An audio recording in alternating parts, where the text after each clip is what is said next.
3 minutes on the clock. In 3, 2, go. Hi, my name is Jennifer Simkowitz. I'm founder and CEO of Keepster.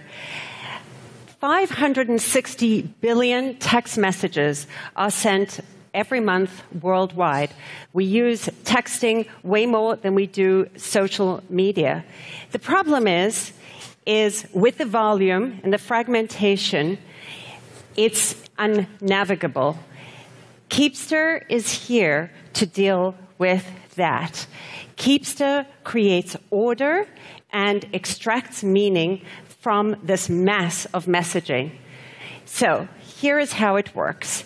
You install the app on your desktop, back up all your messages, which appear according to the platforms that you use. You then select by contact, select the messages that are important. You can also search by keyword and by date and place those selected messages into folders called Keepsters for your curated content. For now, the process is done manually. However, very soon we will be implementing AI. Either way, you land up with an archive of your most important messages. You can use these Keepsters to create books, 4 to 100 pages. We have a printing service, and they'll ship it to you. So with this Keepster book, Jack killed it for Valentine's Day.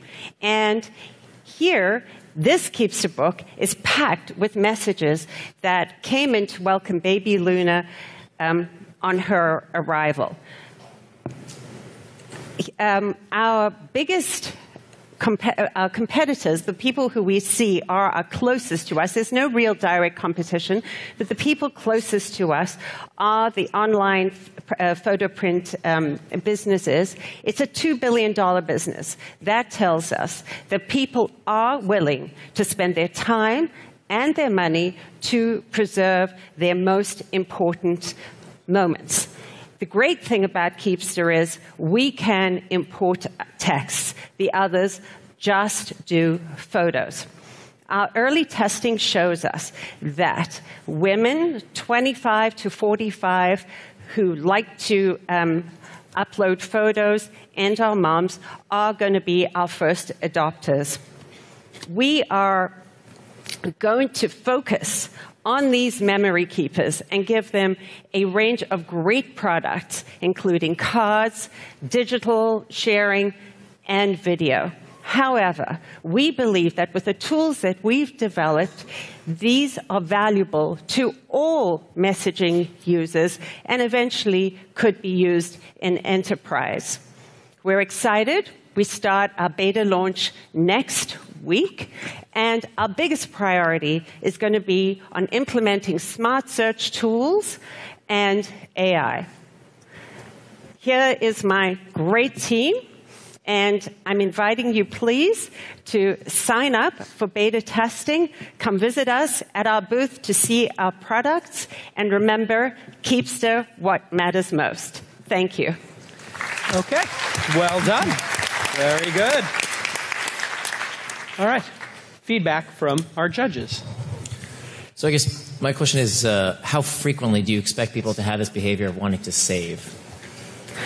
Well, as I said, the online photo print business is a big business. People do it regularly.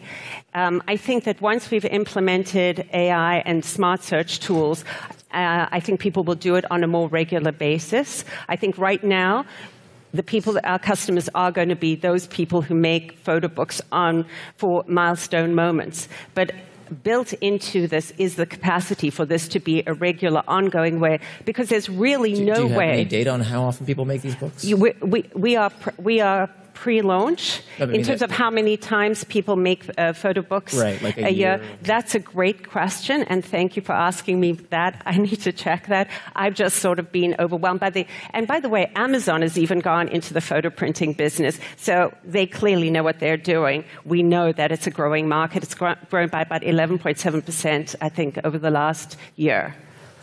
Can you maybe talk a little bit more about your go-to-market strategy and how you're going to get the word out to your target market initially? Well, we're going to go with, we're focusing on moms. We're going to actually start with friends and family. Facebook ad testing has been really helpful for us. We're going to advertise with them. So that's really going to be our first step. Does this platform only have relevance for text messages?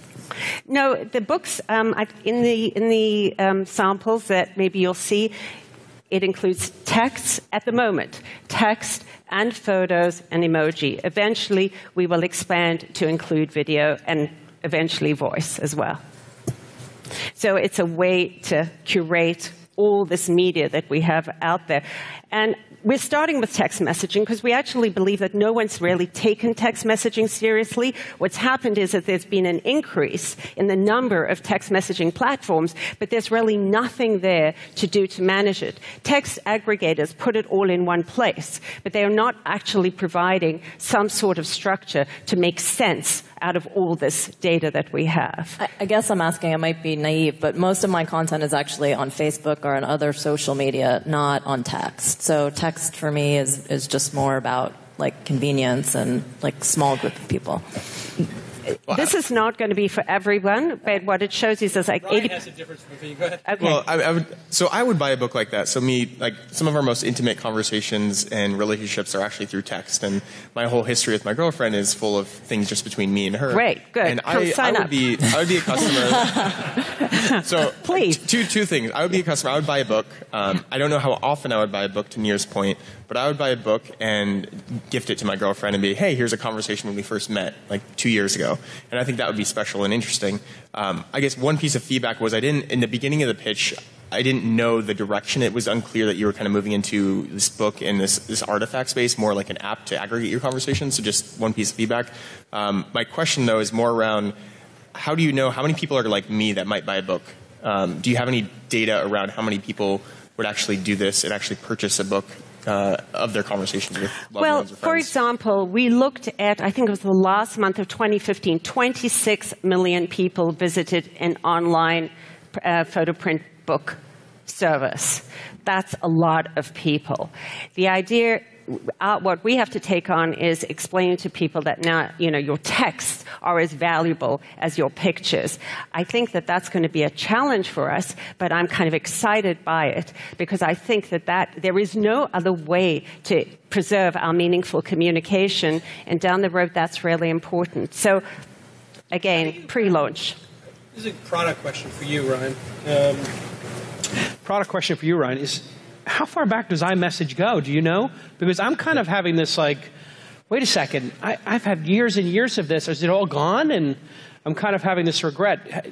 Does iMessage have a time limit where it purges it, or they last forever? Once you start running out of memory. I just went through this on my phone, which is why I see this as a pain point. Because after you reach a certain memory level, I guess it starts I just want to pay $10 a month or $5 a month to never have to worry about it and have it all stored somewhere automatically and searchable. I mean, now we're talking about riffing on product ideas. I would love some sort of, Time Hop can be a really interesting source of inspiration if you want to resurface conversations from a year ago and prompt people to, hey, memorialize this and gift this to your girlfriend, your mom, whatever it is. We've looked at them, and Facebook sort of killed them. But so it's been a great learning thing. We're very, very aware of it, and feel that just gives us further evidence. People want to relive their histories and value their histories. People love nostalgia. Let's hear it for Keepster.